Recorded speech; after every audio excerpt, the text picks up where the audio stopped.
یہ کہانی ہمیں صبر، محنت اور اللہ پر توکل کی راہ دکھاتی ہے۔ وقت کی صحراؤں میں کچھ کہانیاں ایسی بھی ہوتی ہیں جو کبھی پرانی نہیں ہوتی، بلکہ ہر دور میں انسان کے دل کو چھو لیتی ہیں۔ یہ بھی ایک ایسی ہی کہانی ہے، ایک چھوٹے سے قصبے میں جہاں بارش کی ہر بوند کے ساتھ ساتھ مٹی کی خوشبو زندہ ہو اٹھتی تھی۔ وہاں رہتا تھا ایک شخص ریحان، جس کی عمر لگ بھگ 30 برس، چہرے پر معصومیت اور آنکھوں میں ایک انجانی تنہائی۔ ریحان کا دل ہمیشہ صبر اور شکر سے بھرا رہتا، مگر زندگی اسے ہر روز نئے امتحانوں سے گزارتی تھی۔ اس کے سر سے باپ کا سایہ بچپن میں ہی اٹھ چکا تھا۔ ماں نے اپنے آنچل کی ٹھنڈی چھاؤں میں اسے پالا پوسا۔ وہ ہمیشہ یہ کہتی، بیٹا صبر کرنے والوں پر اللہ کی رحمت ایسے برستی ہے جیسے سوکھے کھیت پر ہلکی بارش ہو جائے۔ ریحان نے یہ بات دل پر لکھ لی۔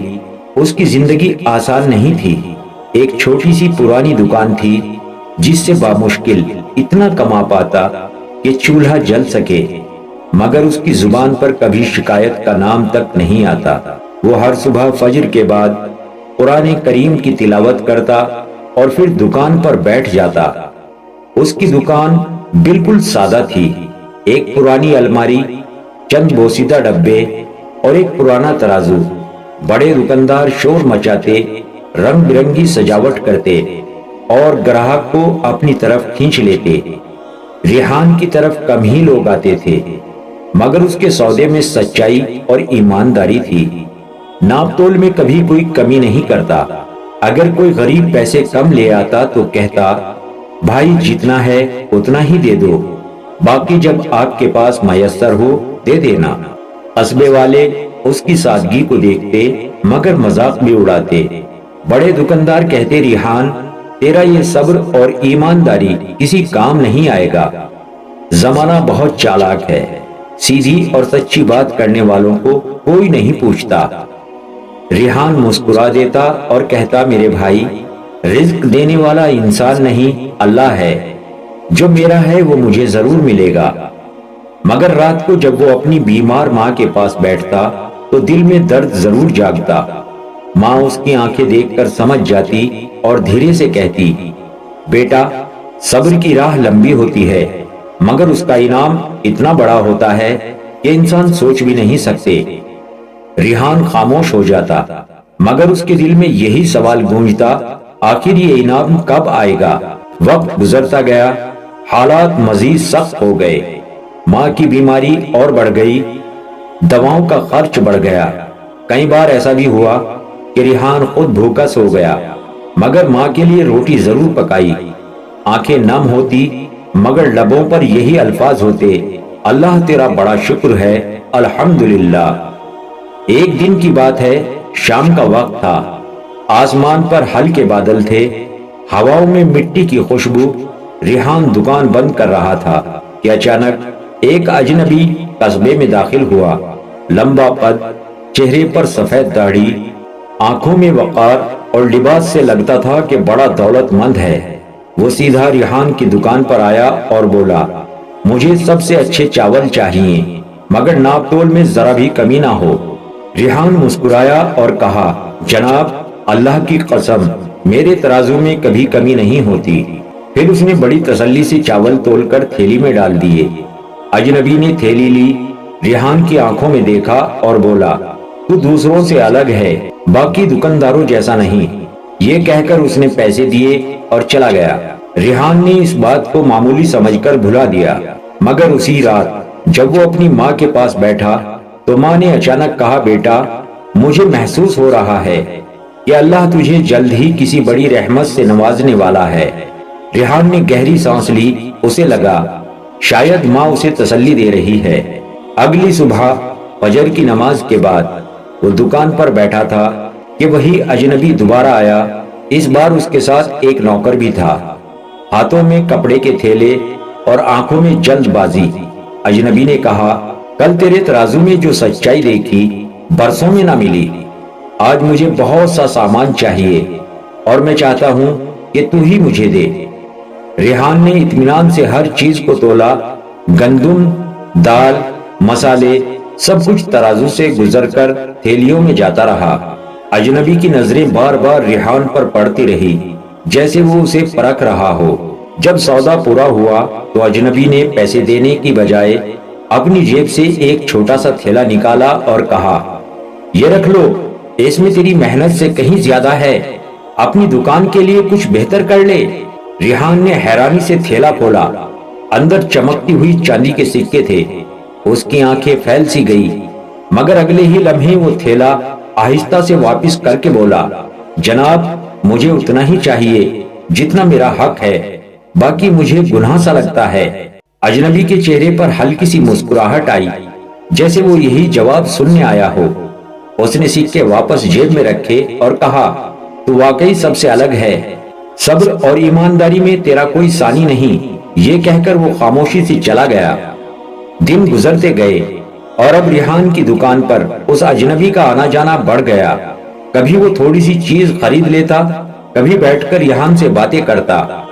آہستہ آہستہ ریحان نے جانا کہ اس کا نام سلمان ہے اور وہ پاس کے قصبے کا ایک بہت بڑا زمیندار ہے، مگر زمینداری کے باوجود اس کے لہجے میں غرور نہیں تھا۔ جب وہ ریحان سے بات کرتا تو دوستوں کی طرح ساتھ بیٹھ جاتا۔ قصبے کے بڑے دکاندار یہ سب دیکھ کر جلنے لگے۔ وہ کہنے لگے، ریحان لگتا ہے تیرا ستارہ چمکنے والا ہے، مگر یاد رکھنا یہ بڑے لوگ استعمال کر کے پھینک دینا بھی جانتے ہیں۔ ریحان صرف مسکرا دیتا۔ اس کے دل میں ایک عجیب سا یقین تھا کہ سلمان کی آمد کسی نہ کسی رحمت کا حصہ ہے۔ ایک شام جب ہوا میں ہلکی سی خنک اور آسمان پر ڈھلتے سورج کی سرخی پھیلی ہوئی تھی، سلمان نے ریحان سے کہا، میں تیری ایمانداری سے بے حد متاثر ہوں۔ میں چاہتا ہوں کہ تو میرے ساتھ چل کر میری زمینوں کا حساب کتاب سنبھالے۔ وہاں کئی لوگ ہیں جو دھوکہ کرتے ہیں، مجھے ایسے شخص کی ضرورت ہے جس پر میں آنکھیں بند کر کے بھروسہ کر سکوں۔ یہ سن کر ریحان کے قدموں تلے زمین کھسک گئی۔ اس کی دکان چھوٹی تھی، روزی کم تھی، مگر وہی اس کا سہارا تھی۔ وہ سوچ میں پڑ گیا۔ ماں کی بیماری، دواؤں کا خرچ اور دکان کی گھٹتی آمدنی سب اس کی آنکھوں کے سامنے گھوم گیا، مگر پھر دل نے کہا، یہ موقع شاید اللہ کی طرف سے ہے۔ اگر میں نے اسے ٹھکرایا تو میں ماں کی بیماری کا علاج شاید کبھی نہ کر سکوں۔ اسی رات ریحان نے ماں سے بات کی۔ ماں نے گہری سانس لے کر کہا، بیٹا صبر کرنے والوں کو اللہ ہمیشہ توقع سے بڑھ کر دیتا ہے، مگر یاد رکھنا دولت اور رتبہ تیرے ایمان کو کمزور نہ کرے۔ اگر وہاں بھی تو سچائی اور صبر پر قائم رہا تو تیرا نصیب بدل جائے گا۔ صبح فجر کے بعد ریحان نے دکان پر تالا لگایا اور سلمان کے ساتھ روانہ ہو گیا۔ قصبے کی تنگ گلیوں سے نکل کر جب وہ دھول بھری پگڈنڈیوں سے گزرتے ہوئے سلمان کی زمینوں تک پہنچا تو ریحان کی آنکھیں چمک اٹھی۔ دور دور تک ہرے بھرے کھیت، ایک شاندار حویلی اور وسیع و عریض زمینیں۔ ریحان نے کبھی ایسی دنیا کا خواب بھی نہیں دیکھا تھا، مگر اسی لمحے اس کے دل میں خوف بھی اجاگر ہو گیا۔ وہ جانتا تھا کہ جہاں بڑی دولت ہوتی ہے وہاں بڑی آزمائش بھی ہوتی ہے۔ سلمان کی حویلی میں قدم رکھتے ہی ریحان کے دل میں ایک ساتھ خوف اور حیرت اتر آئے۔ اونچی اونچی دیواریں، سنگ مرمر کا فرش، دروازوں پر نازک نقش و نگار۔ اندر داخل ہوتے ہی دونوں طرف خادم جھک کر سلام کرنے لگے۔ ریحان تو غربت کی خاک میں پلا بڑا تھا، ایسی رونق اس نے کبھی نہیں دیکھی تھی۔ اس کی آنکھیں بار بار جھاڑ فنوسوں اور سونے چاندی کی سجاوٹ پر ٹھہری تھی، مگر پھر وہ جھک کر اپنی سادگی میں لوٹ آتا۔ سلمان اسے اپنے دفتر نما کمرے میں لے گیا، جہاں کاغذات اور حساب کے رجسٹروں کے ڈھیر لگے تھے۔ سلمان نے کہا، یہ سب دیکھ رہا ہے نا، برسوں سے یہاں دھوکہ چل رہا ہے، کوئی صحیح حساب رکھنے والا نہیں تھا، ہر کسی نے اپنا پیٹ بھرا اور مجھے نقصان پہنچایا۔ اب میں چاہتا ہوں کہ یہ سب تو سنبھالے۔ میں نے تیری آنکھوں میں وہ روشنی دیکھی ہے جو جھوٹوں اور فریبوں میں نہیں ہوتی۔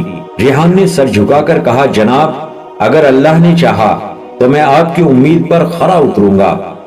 اس دن سے اس کی زندگی کا ایک نیا سفر شروع ہو گیا۔ دن گزرتے گئے، ریحان نے پورے جذبے کے ساتھ کام سنبھال لیا۔ صبح سویرے کھیتوں کا معائنہ کرتا، مزدوروں سے ملتا، ان کے مسائل سنتا اور پھر دفتر میں بیٹھ کر ہر خرچ اور ہر آمدنی درج کرتا۔ چند ہی دنوں میں اس نے بہت سی چالاکیاں پکڑ لی۔ کئی کارندے برسوں سے چوری کر کے اپنے گھر بھر رہے تھے۔ ریحان نے ایک ایک کر کے سب کے سامنے ثبوت رکھ دیے۔ سلمان نے جب یہ سب دیکھا تو اس کے ہوش اڑ گئے کہ کتنا بڑا نقصان ہوا ہے، مگر ریحان کی ایمانداری سے اس کا دل اور مطمئن ہوا۔ اس نے سب بدعنوان لوگوں کو نکال باہر کیا اور ریحان سے کہا، اب تو ہی میرا اصلی سہارا ہے، تیرے بغیر میں ایک قدم بھی نہیں چل سکتا۔ مگر ریحان کی زندگی آسان نہیں تھی۔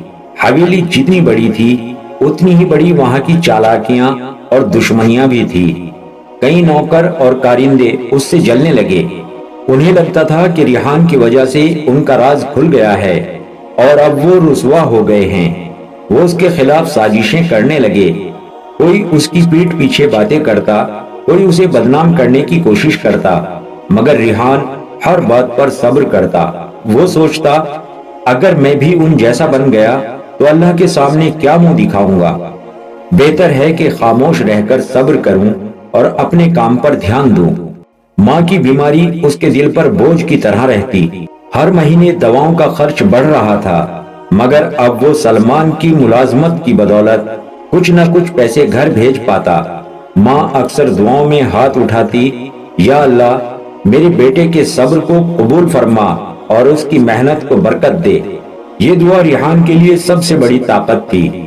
ایک دن حویلی میں بڑا جشن ہوا۔ سلمان نے قصبے کے بڑے بڑے لوگوں کو دعوت دی۔ یہاں سے اگلی آزمائش اور نئے موڑ کی کہانی شروع ہوتی ہے۔ سب مہمان عالیشان کپڑوں میں اور باتوں میں مشغول تھے۔ ریحان ایک کونے میں بیٹھا حساب کتاب دیکھ رہا تھا کہ اچانک اس کی نظر سلمان کی بیٹی ہینا پر پڑی۔ ہینا کی عمر شاید 20 سال کے قریب تھی۔ چہرہ چاند کی طرح روشن، آنکھوں میں گہرائی اور ہر قدم میں ایک خمار تھا۔ وہ مہمانوں کا استقبال کر رہی تھی۔ ریحان کی سانسیں تھم سی گئی۔ اس نے کبھی کسی لڑکی کو اتنی غور سے نہیں دیکھا تھا۔ دل میں ہلکی سی حرکت ہوئی، مگر اگلے ہی لمحے اس نے سر جھکا لیا اور خود سے کہا، یہ خیال میرے لیے نہیں، میں کون ہوں اور وہ کون ہے؟ میں ایک چھوٹے دکاندار کا بیٹا اور وہ زمیندار کی بیٹی۔ روزانہ جب ہینا آنگن سے گزرتی، ریحان کی نظریں خود بخود اس کی طرف اٹھ جاتی، مگر وہ ہر بار نظر چراتا اور اپنے کام میں لگ جاتا۔ آہستہ آہستہ ہینا نے بھی محسوس کیا کہ حویلی میں باقی لوگ دکھاوے اور چالاکیوں میں مصروف ہیں، مگر ریحان سب سے مختلف ہے۔ وہ مزدوروں سے عزت سے پیش آتا اور ہر بات کو سچ کہتا اور کسی کے آگے جھکتا نہیں۔ ایک دن ہینا نے اپنے چھوٹے بھائی سے کہا، یہ ریحان واقعی الگ ہے، اس میں وہ سادگی ہے جو اب کسی میں نہیں ملتی۔ اسی دوران ریحان کی آزمائشیں شروع ہو گئی۔ ایک رات حویلی میں چوری ہو گئی۔ سونے چاندی کے زیورات، نقد رقم غائب ہو گئی۔ شور مچ گیا۔ ہر کسی نے شک ریحان پر کیا، کیونکہ چور دراصل انہی کمروں تک پہنچا تھا جہاں ریحان حساب کتاب دیکھتا تھا۔ حویلی کے لوگ بولے، باہر سے آیا ہے، غریب ہے، موقع ملا تو ہاتھ صاف کر گیا۔ یہ سن کر ریحان کا دل رو پڑا۔ اس نے اللہ کی قسم کھا کر کہا، میں بے گناہ ہوں، میں نے کبھی اپنے ہاتھ سے حرام نہیں چھوا۔ مگر اس کے خلاف اتنا زہر پھیل گیا کہ سلمان بھی پریشان ہو گیا۔ اس نے ریحان سے کہا، میں تجھ پر یقین کرتا ہوں، مگر خود ثابت کر کہ تو پاک صاف ہے۔ ریحان کی آنکھوں میں آنسو تھے۔ اس نے پوری رات سجدے میں گزاری اور کہتا رہا، یا اللہ اگر میں نے واقعی کچھ غلط کیا ہے تو مجھے سزا دے، اگر میں بے گناہ ہوں تو میری عزت بچا۔ میں صبر کروں گا مگر تیری امید نہیں توڑوں گا۔ اگلے دن صبح حویلی کے ایک نوکر نے گھبرا کر سب کے سامنے ریحان کا نام لیا، مگر اچانک ایک بوڑھا چوکیدار دوڑتا ہوا آیا اور بولا، جناب چوری میں نے دیکھا وہ ریحان نہیں تھا، وہ فلاں کارندہ تھا جو رات کو زیورات لے کر بھاگ گیا۔ سب دنگ رہ گئے، اصل چور پکڑا گیا، ریحان کا نام صاف ہو گیا۔ سلمان نے سب کے سامنے کہا، آج سے ریحان میرا سب سے قریبی آدمی ہے، جو اس پر شک کرے وہ مجھ پر شک کرے گا۔ ریحان نے سر جھکا لیا اور آنکھوں میں آنسو بھر آئے۔ دل میں سوچا، اللہ نے آج میری عزت بچائی، صبر کا انعام مل گیا۔ جن لوگوں نے اسے شک کی نظر سے دیکھا ان کی آنکھیں اب شرم سے جھکی ہوئی تھی۔ سلمان نے سب کے سامنے ریحان کی پشت تھپ تھپائی اور کہا، آج کے بعد کوئی بھی اس نوجوان پر انگلی نہیں اٹھائے گا۔ اس نے ثابت کر دیا کہ ایمانداری اور صبر کسی بھی جھوٹ اور فریب سے زیادہ مضبوط ہوتے ہیں۔ یہ سن کر ریحان کی آنکھیں بھر آئی۔ اس نے ہاتھ جوڑ کر کہا، یہ سب اللہ کی مدد ہے، میں تو بس ایک چھوٹا سا ذریعہ ہوں۔ اس دن کے بعد حویلی میں ریحان کی عزت بڑھ گئی۔ مزدور اس سے زیادہ کھل کر بات کرنے لگے، نوکر اس کی بات ماننے لگے، اور بڑے افسر بھی جب حویلی آتے تو ریحان کو سلام کرنا ضروری سمجھتے۔ مگر ان سب کے درمیان ہینا کی نظریں اب اور بار بار اس پر جمی رہتی تھی۔ جب وہ آنگن سے گزرتی اور ریحان مزدوروں کے ساتھ بیٹھا حساب کتاب سمجھا رہا ہوتا تو اس کے دل میں ایک عجیب سا سکون اترتا۔ وہ سوچتی، اس نوجوان میں ایسی کون سی بات ہے جو اسے دوسروں سے الگ کرتی ہے؟ نہ کپڑوں کی شان و شوکت، نہ باتوں میں غرور، پھر بھی اندر کوئی چھپا ہوا نور ہے۔ ریحان بھی اس تبدیلی کو محسوس کرتا۔ جب بھی ہینا اس کے قریب آتی دل تیزی سے دھڑکنے لگتا، مگر وہ نظریں جھکا کر کام میں مصروف ہو جاتا۔ وہ جانتا تھا کہ اس کا اور ہینا کا رشتہ ناممکن ہے۔ ایک طرف حویلی کا شاندار خاندان اور دوسری طرف اس کی غربت۔ اسی دوران حویلی میں ایک اور بڑا مسئلہ کھڑا ہو گیا۔ سلمان کی زمین پر قریبی گاؤں کے کچھ لوگ دعویٰ کرنے لگے کہ یہ ان کا کھیت ہے۔ وہ کاغذات لے کر عدالت پہنچ گئے اور سلمان پر مقدمہ کر دیا۔ وہاں ہڑکم مچ گیا۔ سلمان نے ریحان کو بلا کر کہا، یہ اب تیرے صبر اور عقل کا امتحان ہے۔ ان کاغذات کی جانچ کر دیکھ کہ کیا حقیقت ہے۔ ریحان نے کئی راتیں جاگ کر پرانے دستاویز کنگھالے۔ مٹی کی خوشبو اور دیمک کے گند سے بھرے وہ کاغذات اس نے بڑی دقت سے پڑھے، اور آخر کار اسے ایک ایسا ثبوت ملا جس سے واضح ہو گیا کہ زمین واقعی سلمان کی ہے۔ ریحان نے وہ ثبوت سلمان کو دکھایا اور کہا، جناب آپ فکر نہ کریں، اللہ نے ہمیں حق دکھا دیا ہے۔ عدالت میں جب کاغذات پیش ہوئے تو فیصلہ فوراً سلمان کے حق میں آ گیا۔ اسی وقت سلمان نے سب کے سامنے کہا، اگر میرے پاس ریحان جیسا سچا ساتھی نہ ہوتا تو میں برباد ہو جاتا۔ یہ لڑکا میرا مددگار نہیں، میرا سہارا ہے۔ اس دن سے ریحان کا نام پورے علاقے میں گونجنے لگا۔ لوگ کہتے یہ وہی غریب دکاندار کا بیٹا ہے، آج زمیندار کا سب سے بڑا بھروسہ بن گیا ہے۔ اتنی عزت اور نام ہونے کے باوجود بھی ریحان کا دل غرور سے پاک تھا۔ وہ ہر رات سجدے میں گر کر یہی دعا کرتا، یا اللہ یہ سب تیری رحمت ہے، مجھے ہر حال میں صبر اور شکر کرنے والا بنا۔ لیکن زندگی کے سفر میں امتحان کبھی ختم نہیں ہوتے۔ ریحان کی ماں کی بیماری دن بدن بڑھ رہی تھی۔ اب دواؤں سے آرام نہیں ملتا تھا۔ جب ریحان گاؤں جاتا اور ماں کو دیکھتا تو وہ مسکرا کر کہتی، بیٹا تیرا صبر اب رنگ لانے والا ہے۔ میں نے اپنی دعاؤں میں تیرے لیے وہ چیزیں مانگی ہیں جو تیرا نصیب بدل دے گی۔ یہ سن کر ریحان رو پڑتا اور ان کے قدم چوم کر کہتا، اماں میری دعا تو بس یہی ہے کہ اللہ آپ کو لمبی عمر دے۔ ادھر حویلی میں ایک نیا موڑ آنے والا تھا۔ سلمان کے کچھ رشتہ دار جو شہر میں رہتے تھے، ان کی نظر حویلی پر تھی۔ انہیں یہ برداشت نہیں ہو رہا تھا کہ ایک غریب لڑکا ان کی جاگیر اور عزت میں اتنا بڑا حصہ لے رہا ہے۔ انہوں نے طے کیا ریحان کو سلمان کی نظروں میں گرانا ہوگا، ورنہ ایک دن یہ لڑکا ہماری جگہ لے سکتا ہے۔ ان سازشوں کا پہلا نشانہ وہی بنا جو حویلی میں ریحان کی خاموش محبت کا سبب تھی، ہنا۔ رشتہ دار حویلی آئے تو بظاہر مسکراہٹیں، سلام اور اپنائیت تھی، مگر دلوں میں زہر بھرا ہوا تھا۔ ان میں سلمان کا سالہ کامران بھی تھا، جس کی آنکھوں میں ہمیشہ لالچ اور چالاکی جھلکتی تھی۔ اس نے دیکھا کہ سلمان ہر معاملے میں ریحان پر بھروسہ کرتا ہے۔ یہ منظر اس کے لیے چبھن بن گیا۔ رات کو کھانے کے بعد جب سب الگ ہو گئے تو کامران نے باقی رشتہ داروں کو جمع کیا اور بولا، اگر یہ لڑکا یوں ہی چڑھتا گیا تو کل ہمارا کوئی نام نہیں رہے گا، اسے گرانا ضروری ہے، اور اس کی سب سے کمزور کڑی ہنا ہے۔ سب کی آنکھوں میں شاطرانہ چمک آ گئی۔ اگلے ہی دن سے وہ ہنا کے کان بھرنے لگے۔ کوئی اس کی تعریف کرتا اور کوئی کہتا، تو زمیندار کی بیٹی ہے اور وہ کون ہے؟ ایک غریب کا بیٹا۔ تیری عزت اس پر دوپڑ لگانا شرم کی بات ہوگی۔ ہینا یہ تانے سن کر خاموش ہو جاتی، مگر اس کے دل میں طوفان مچ جاتا۔ اس کی یادیں بار بار اس وقت کی طرف لوٹ جاتی جب ریحان مزدوروں کے ساتھ سادگی سے بیٹھا باتیں کرتا۔ وہ جانتی تھی کہ جو ایمانداری اور سچائی ریحان میں ہے وہ کسی میں نہیں، مگر رشتہ داروں کی باتیں اس کی روح پر بوجھ بنتی جا رہی تھی۔ ریحان بھی یہ سب سمجھ رہا تھا۔ جب بھی ہنا آنگن سے گزرتی اس کے چہرے پر ہلکی اداسی چھا جاتی۔ ریحان نے دل میں طے کیا کہ کبھی ایسے خیال کو اپنے دل میں جگہ نہیں دے گا۔ ایک شام اس نے نماز کے بعد ہاتھ اٹھا کر کہا، یا اللہ، اگر یہ جذبہ میری ایمانداری اور صبر کی رکاوٹ ہے تو اسے میرے دل سے نکال دے۔ میں تیری رضا پر راضی رہنا چاہتا ہوں۔ مگر سلمان کی آنکھیں سب دیکھ رہی تھی۔ اس نے رشتہ داروں کی چالاکی بھی بھانپ لی۔ ایک دن اس نے سب کو بڑے ہال میں بلا کر کہا، آج میں ایک بڑا اہم اعلان کروں گا۔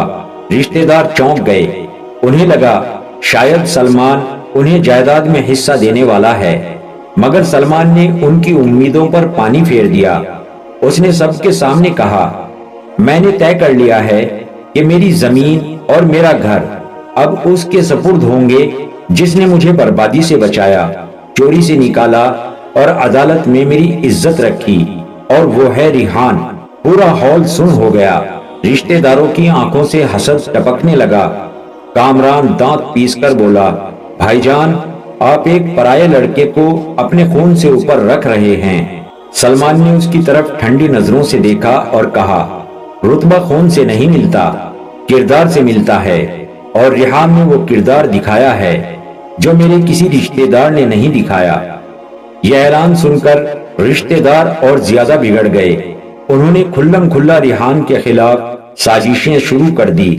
کبھی مزدوروں میں افواہیں پھیلاتے، کبھی بازار میں اس کے نام سے جھوٹی باتیں کرتے، مگر ریحان سب سن کر بھی خاموش رہتا۔ اس کا یقین صرف اللہ پر تھا۔ وہ اپنی ماں کی بات کو ہمیشہ یاد رکھتا، صبر کرنے والا ہمیشہ جیتتا ہے، چاہے دیر سے ہی کیوں نہ ہو۔ ایک شام سلمان نے ریحان کو اپنے کمرے میں بلایا اور کہا، ریحان، مجھے تیرے صبر اور ایمان پر بھروسہ ہے۔ اب میں چاہتا ہوں کہ تو حویلی کے سب سے بڑے کاموں کی ذمہ داری سنبھال لے، اور میں یہ بھی چاہتا ہوں کہ تو میری بیٹی ہینا کو عزت اور حفاظت دے۔ یہ سن کر ریحان کے دل کی دنیا لرز گئی۔ اس کی آنکھوں میں آنسو تھے۔ وہ جان گیا کہ یہ اس کی زندگی کا سب سے بڑا امتحان ہے۔ اس نے اپنے دل میں اللہ سے عہد کیا، میں صرف تیری راہ پر چلوں گا اور مزدوروں، غریبوں اور کمزوروں کا سہارا بنوں گا۔ وقت گزرتا گیا۔ ریحان اور ہنا کا رشتہ محبت اور بھروسے سے مزید مضبوط ہو گیا۔ حویلی اب پہلے جیسی نہیں رہی۔ وہاں نمود و نمائش کی جگہ سادگی اور انصاف کا بول بالا تھا۔ ریحان ہر روز کھیتوں میں مزدوروں کے درمیان بیٹھتا، ان کے ساتھ کھانا کھاتا اور کہتا، تم سب میرے بھائی ہو، تمہارا حق سب سے پہلے ہے۔ مزدوروں کی آنکھوں میں عزت اور دعائیں بھر آتی۔ ریحان کی ماں آخری دنوں میں اسے دیکھ کر کہتی، بیٹا، اب میرا دل سکون میں ہے۔ میں نے تجھے غربت میں پالا پوسا، آنسوؤں میں ڈوبا دیکھا، مگر آج تجھے عزت اور محبت سے گھرا دیکھ رہی ہوں۔ یہ سب تیرے صبر کا صلہ ہے۔ یاد رکھنا، صبر کبھی ضائع نہیں جاتا۔ چند ہی دنوں بعد ماں اس دنیا سے رخصت ہو گئی۔ ان کا جنازہ ریحان کے لیے غمگین لمحہ تھا، مگر دل میں یہ سکون بھی تھا کہ وہ جاتے جاتے اپنے بیٹے کو عزت و محبت سے سرشار دیکھ کر رخصت ہوئی۔ سالوں بعد جب لوگ ریحان کا نام لیتے تو کہتے، یہ وہی لڑکا ہے جس نے صبر اور ایمان سے اپنی تقدیر بدل ڈالی۔ اللہ نے اسے صرف حویلی کی دولت ہی نہیں دی بلکہ لوگوں کے دلوں میں ایسی جگہ دی جو کسی بادشاہ کو بھی نصیب نہیں۔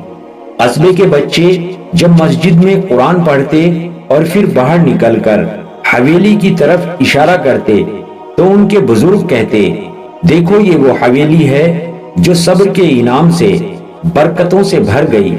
اگر زندگی میں کبھی مشکل آئے تو ریحان کی طرح صبر کرو، اللہ دیر کرتا ہے مگر اندھیر نہیں کرتا۔ سبق یہی تھا کہ ایک نوجوان ریحان نے غربت اور تنہائی سے اپنا سفر شروع کیا، صبر، ایمان اور محبت کے سہارے اپنی منزل پائی اور یہ ثابت کر دیا کہ صبر کرنے والوں کو اللہ کس طرح نوازتا ہے۔ دوستو، اگر آپ کو ہماری یہ کہانی اچھی لگی ہو تو ہماری ویڈیو کو لائک اور شیئر ضرور کریں۔ ملتے ہیں آپ کو دوسری کہانی پر۔ اللہ حافظ۔